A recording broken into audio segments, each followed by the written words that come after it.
5, 4, 3, 2, 1. We are live.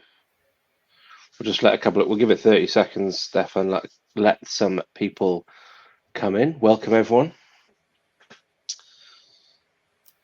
Moving on from Susan's session.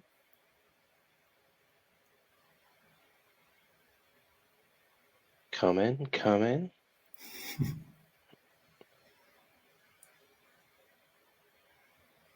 Cool.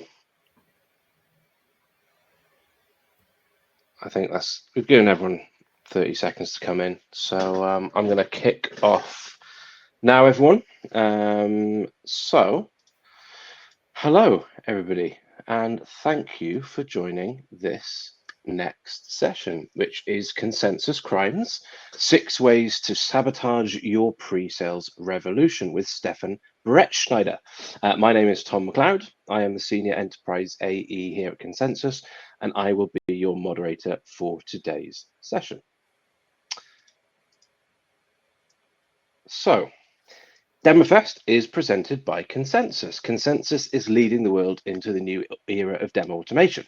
Our platform gets your buyers what they need when they need it. It then multiplies your team's impact with unique insights on those buyers. As a result, you'll see faster close times, larger deals, higher close rates, and of course, you can learn more at goconsensus.com, or, as you'd expect from a demo automation company, view the automated micro demo in the link on the Docs tab on the right of your screen.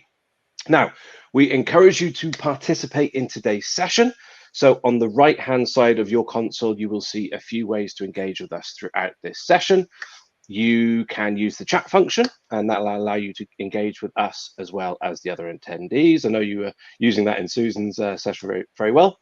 Now, throughout the session, you'll see a few polls. Certainly towards the end of the session, I know Stefan wants to include a poll, and we would encourage you to participate as your feedback is really important to us. Now, our speaker will be taking questions from the audience at the end of the session, but we encourage you to ask questions at any time using the Q&A box.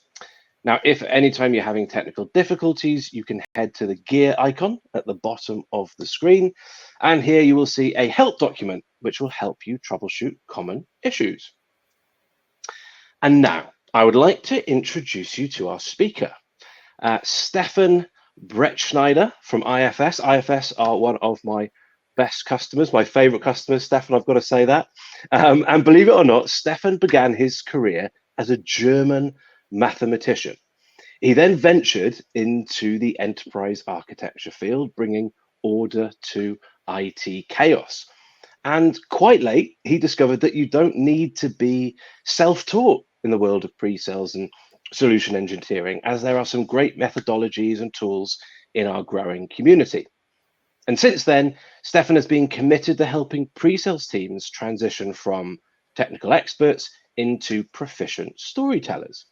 And with that, I'm going to hand the rest of the time over to you, Stefan, for 6 ways to sabotage your pre-sales revolution. Thanks a lot. Thank you, Tom.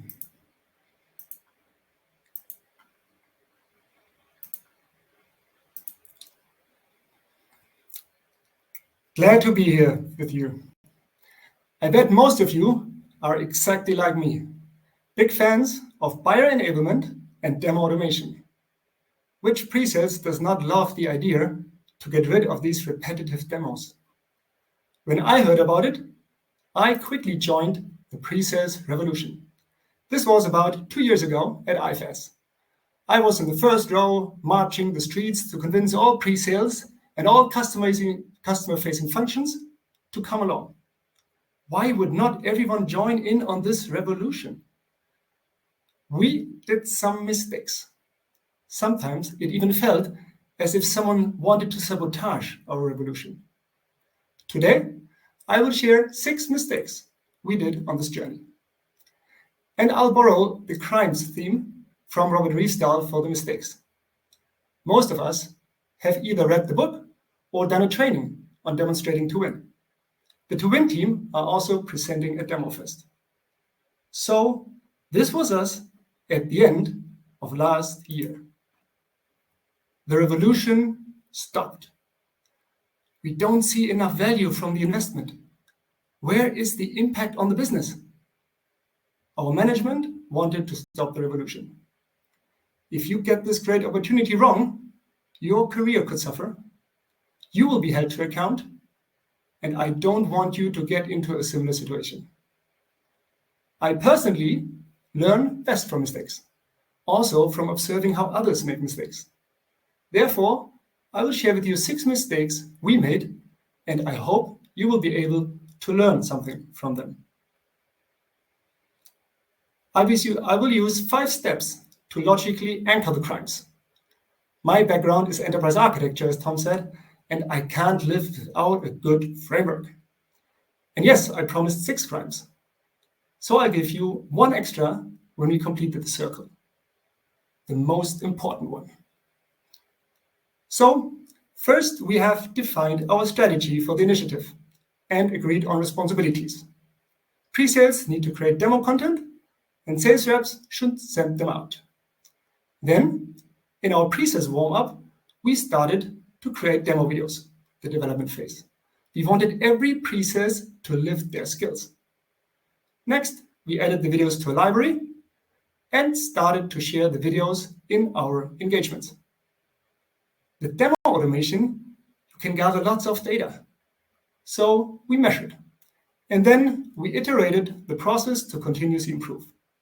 Straightforward, right? What can possibly go wrong? Let's start with our first crime, which happened to us in the strategy phase. The lone wolf. Your pre-sales will love the idea of demo automation. But which other functions are on board? Marketing, sales, customer success, partners, R&D? At IFS, we started with a full focus on pre-sales. Of course, sales leadership had to sign the check for the investment. Pre-sales never gets proper budget, right? But we missed to get full commitment and agree on targets with sales from the beginning. We piloted the use in marketing, but there was always this slight tension: who owns video creation and what platform shall we use to share? Of course, we had some sales superstars jumping on the opportunity with great results, but the majority was driven by pre-sales. Pre-sales created videos and shared the content. Some of our results were fantastic. We had view rates of 67%. The industry average is around 30 to 40, and an average view time of about 8 minutes. That's incredible. One demo for one opportunity even clocked 91 hours of view time. We clearly impacted the win rate of the opportunities where we used demo automation. But we did not impact our most important objectives. Pre-sales were still working their butts off, and we did not impact deal velocity and therefore ultimately revenue growth. Now we have corrected the course. We have even the attention of the board. Everyone wants to join the revolution. Sales leadership has agreed on engagement targets, and we are piloting the use across all our functions, and we see great results. Avoiding the lone wolf will drive your adoption. So we now have everyone on board for our revolution. Let's go to the next crime, which happened to us in the development phase, when we started to create our own demo videos. We all know how our attention span has changed. Have you recently watched a teenager swiping through their feeds? How do they even decide which post they will watch? In videos, you need to grab the attention in the first 6 to 8 seconds.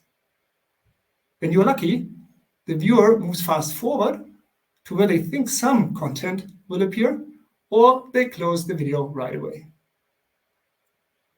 When we started enabling our pre-sales teams, it happened that IFS got a makeover. We got new branding, still purple, but a new logo, new slides, and so on. And our content creators loved the new spinning logo animation. Wonderful. 8 seconds gone. And sometimes the spinning logo was followed by the presenter introducing themselves, their career path, hobbies, favorite pet, names of the children, food adventure, blah, blah, blah, blah, blah. And at the end of the video, another great outro with the spinning logo again. In Consensus, you can set up multiple videos to play in a package. So imagine someone watching 4 videos in a row. I would get dizzy from the spinning logos. So don't commit the intro flop. Don't waste the first seconds of your video with animations and unnecessary introductions. Quite shockingly, this crime still also happens in live demos nowadays. Then the presenter starts with a lengthy introduction of himself, followed by an overview of the company and a detailed explanation of the product portfolio. We have switched now our content creation model to a more centralized approach. Our best demo video creators create most of the standard content, showcasing what good looks like, and the field teams are closing the gaps. We get to the core quickly and ensure a consistent look and feel with simple transitions. Avoiding the intro flop will definitely increase your view time. Content is king. And only when we had a critical mass of high quality content, we had the buy-in from the sales reps. So now with a lot of great engaging content created, it was time for us to add all videos to a library and make them available to our sales. This should be common sense, right? Just structure them properly. But when our sales reps opened the door, they looked into the teenager's bedroom. What a mess. When this crime happens, you will see frustrated sales reps searching for their favorite content, like my 7-year-old searching for his favorite toy. So the sales will again turn to our busy pre-sales to select the right videos, even for simplest demos. When we started at IFS, we only had a few demonstration videos, some high-level demos created by marketing, or a lot of deep technical training material. 2 years later, we had 3,200 demos in our library. You don't want to frustrate your users with lengthy searches and endless browsing. So either get a data scientist to build a recommendation engine for your demos, or just follow the guidelines from your Consensus Customer Success Manager. That was not a fun job to clean up the bedroom, I can tell you. So set up naming conventions, tag different aspects, the audience, which level you want to send it to, the language, the solution, and so on, and make it very obvious to differentiate between reusable standard content and customer-specific content. When the teenager's bedroom is in order, your sales reps will thank you. And as a side effect, it is less likely that someone creates a duplicate video. And you will therefore see greater reuse, which also drives your efficiency in pre-sales. Now it's time to share. Content is king, engagement is queen. You are fighting for the attention against hundreds of emails and lots of LinkedIn messages. But please, don't just send a bland email. Don't commit the missing face crime. Never send out a demo video with a generic message. Always adjust it to the individual or group you are addressing. How often do you click on a link with a generic message? People can smell a copy-pasted message from a marketing campaign template. I never click on any of them. It has never been easier to personalize. Let generative AI do the heavy lifting. Adjust the wording to language or company culture or the background of the individual even. Of course, you add your final touches manually. What I quite like are the short personalized introduction videos you can add before every demo in Consensus. So there you can just be creative. Merge yourself into their office or record a short intro video using one of their products. If you put in the effort to record a video for me, I will watch more. So you want to create a human connection with your prospect and show them that you care. Don't let them sabotage your revolution. If you avoid the missing face, you will definitely increase your view rates. So you have engaged as a queen, and now it's time to measure. In the past, with live demos, we didn't have any data on demo performance. We had to rely on feedback from either customers or ask our sales reps. With demo automation, you suddenly have a lot of data left, right, and center. You can quickly measure which demos are watched most often and which never. You will know where someone moves fast forward, where people get stuck or drop. You will also know who forwards your demos to whom. Here you can see some of the KPIs we started to measure at IFS. In this example, one part of our business jumped on the opportunity quite late. However, the overall direction looks good, all going up. The number of demos we sent going up, more and more stakeholders were discovered, and the total views and view time was going up as well. We also know now that our ifs.ai demo is currently the hottest in the library, and which videos don't get any love. But so what? We committed the data disconnect crime. This crime is about driving up your demo engagement stats without relating this to your opportunity data.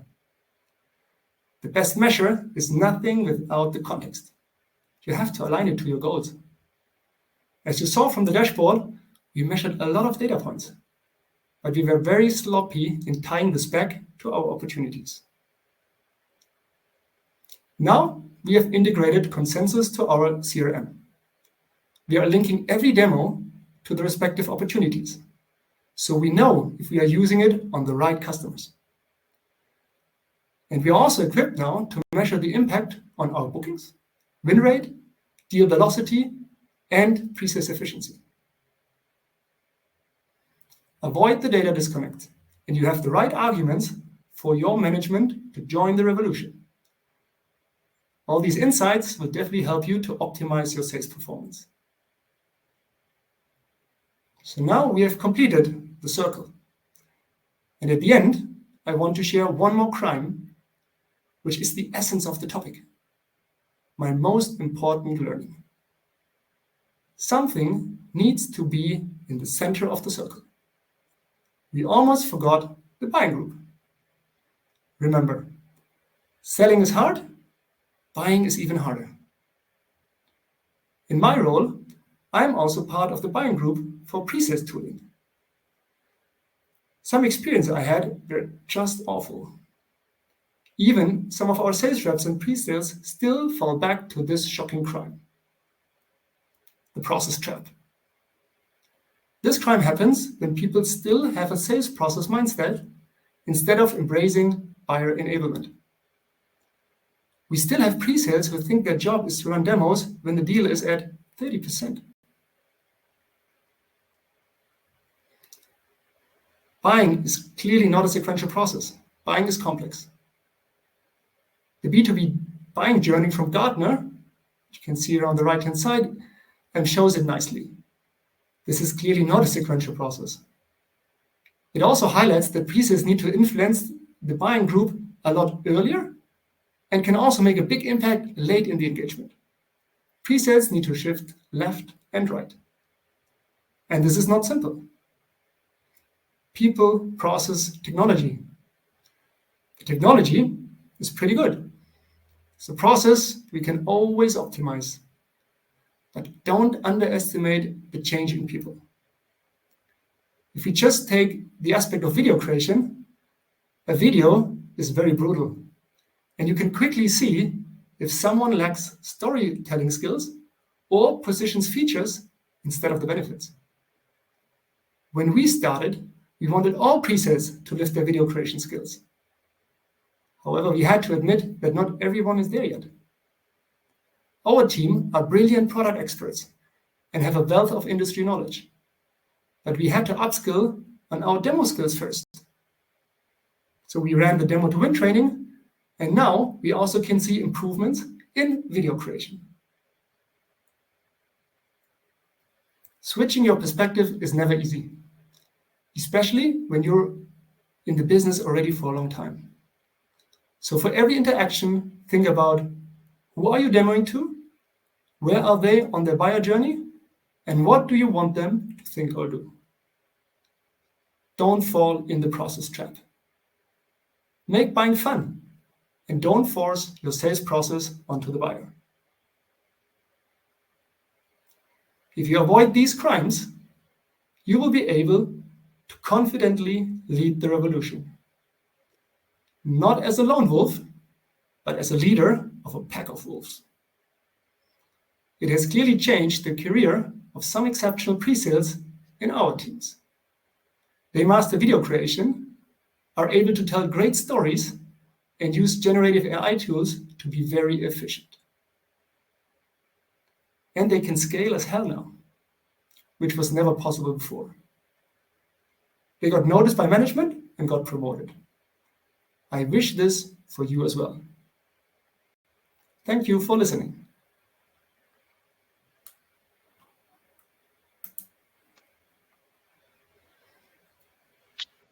So Tom, do we want to get some feedback on favorite crimes? Yeah, that'd be great, guys. If you could post some of the crimes that you guys have had. I'm going to post a poll in the chat for you now. So if you go to the polls tab, you should see a poll in there. Yeah, we're getting some numbers coming in. Stefan, hopefully, can you see those as well? Yeah, I can see them. Just looking at the time, I did one of my biggest mistakes. I rushed through the content always too quickly. That's my presentation crime. No, that's fine. No worries. I mean, people have a chance to get a coffee after this or join one of the other sessions. But no, that's Lone Wolf seems to be pulling ahead. Teenager's bedroom. We've got some questions. I'll post any questions in the Q&A as well, guys. Yeah, it's a if you tight race between setting up the strategy as a lone wolf, only in pre-sales. The intro flop, I think, is a classic everyone sees. Teenager's bedroom, it's actually straightforward, but we got it wrong. All right. Maybe we get any other crimes someone had put in the chat. Is there anything in the Q&A? We've got a Q&A from Andrew. What tips can you provide for influencing a sales organization to become more buyer enablement centric? Oh, very good question, Andrew. Of course, there's always a couple of things you have to do. I think the easiest one is just try it. Yeah. So we're currently running sales enablement sessions where we get every sales just use the Outlook plugin to send a quick video in 5 minutes to someone and see the results coming in. And that's a big wow effect usually for everyone. Yeah. So just bottom up, get everybody to experience how it is to send more digital content and see how people react. Yeah. And it's very personalized and individual. So you don't just run one big demo. When you are 30%, you share it all the way. Very individual. Yeah. And you see the reaction from the buyer. I think the IFS, the consensus team, did a quite good job with us when we're in the buying group. Yeah. So they shared a lot of proactively content all the way, and even anticipating our next steps. Yeah. So this is the way you see and can then feel as a sales rep how the impact is. But also clearly we had to also push from top, yeah, to say that's the new way of working, yeah, and there's a bit of carrot and stick, I would say. Yeah, thanks, Stefan. I think, Andrew, just to add to that, I think what we try and do with consensus is, as Stefan said, anticipate the journey that the customer is going to go on and sort of preempt those questions. So like we have a an FAQ demo on how we integrate with Salesforce, or we might have a GDPR and security demo. So a demo doesn't always have to be that live technical demo. It's any exchange of information that you want to have with the customer. So, we know that security questions and GDPR is going to come up later in the sales cycle, and we know the champion's going to get asked that. And so we'll push that onto them and say, hey, you're going to be asked about GDPR and InfoSec. Here's our demo. Share that proactively with your team. It'll help shorten the sales cycle and close the gaps. So it's just giving your champion the information to go and sell that internally, because that's what they're doing 80+% of the time in the buying journey. When they're not with you. So hopefully that answers that. We got another one from Tim. Stefan, what do you feel is the best way to engage product marketing into the Consensus video creation projects? I'd like to get them to provide what they want for the content and messaging. Good question again. I'm not sure whether we have the silver bullet, but we try different things. So at IFS, product marketing is, for example, responsible for all the events. So what we're doing is a lot of the content on stage on a big event, or also small events, we follow up with Consensus demos to track who's watching it and following up on those leads, very personalized. That's one thing we saw product marketing being very excited. Another thing is for product marketing also to try out on their campaigns to embed the campaign material as a package for all the BDs early. So they can see and actually get data on which of the campaigns work and which don't work.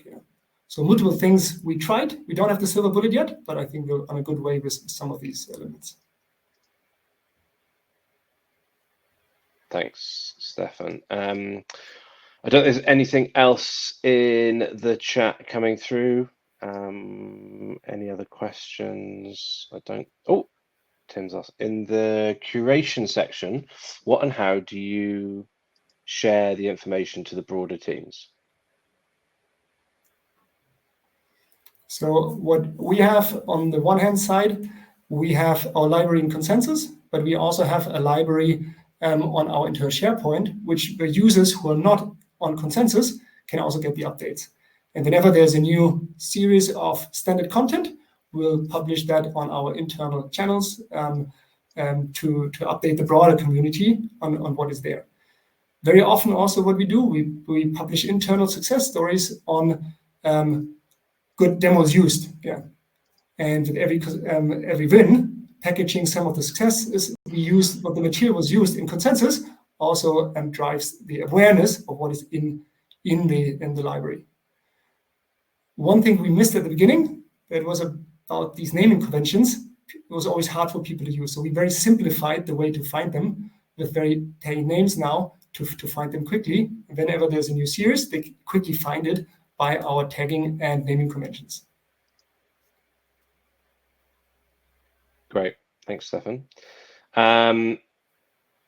If there's no other questions, I've got a couple of bits to just talk you through about what's coming up next in terms of DemoFest and everyone. I'm also going to post a survey to your panel on the side, guys. So just fill that out around how you feel DemoFest and the session is going. And then Stefan, if I can just grab the screen share, there's just a couple of slides that I just want to bring up. So I just want to talk to you about what we've got coming up next in terms of live DemoFest events. So we had a great time at DemoFest on the San Francisco DemoFest that we did, and we've got New York City coming up on November the 4th, which is our DemoFest X. So this is our live DemoFest, and then we've also got our London one coming up in October as well. London's always a huge one. I will be there. Stefan will be there as well, so you get to meet both of us, and that's always a great event. So I'd really encourage you to come to both of those as well. Please visit the booths. Consensus is free, obviously, to attend, and we couldn't do it without the support of, obviously our partners and the presenters and everyone who gives up their time to do this. So please, if you've got time, go to the booths.